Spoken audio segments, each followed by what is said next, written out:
हम आप अपने कुछ एडवाइस देना चाहते हैं सेकंड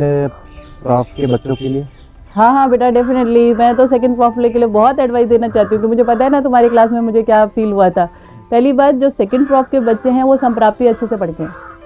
क्योंकि जब अगर आपको संप्राप्ति पता है, चलो निदान हर किसी को पता है, निदान आप फर्स्ट प्रॉप से ही पढ़ रहे हो, निदान सब लोग बोल देते हैं कि अरे आशय सुखम स्वप्न सुखम तदीनी ग्राम्य उदक अनुग्रसा भयांसी, ठीक है, आपको सबको पता है, प्रमेय का निदान पता है, लेकिन किसी को प्रमेय की संप्राप्ति नहीं पता, ठीक है। तो जो सेकंड फॉर्म में स्पेसिफिकली अभी रोग निदान में है, तो उनके लिए, क्योंकि अब चिकित्सा तो आप लर्न कर ही लोगे, चिकित्सा इतना ज़्यादा इंपॉर्टेंट, मतलब इंपॉर्टेंट है, लेकिन इतना नहीं है कि आपको उसमें बहुत टाइम लगेगा लर्न करने में, लेकिन जो चीज़ है वो है आपका संप्राप्ति,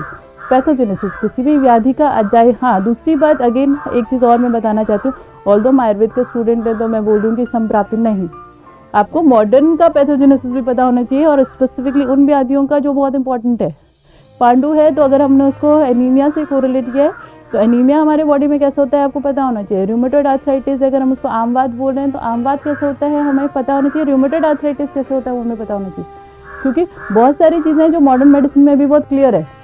ठीक है। तो इसलिए हाँ, अगर डेफिनेटली जो रोग निदान पढ़ रहे हैं तो पैथोजेनेसिस उनको आयुर्वेद संप्राप्ति और पैथोजेनेसिस उनको दोनों याद होनी ही चाहिए, मतलब याद नहीं होनी चाहिए, उनको समझ में आनी चाहिए बस।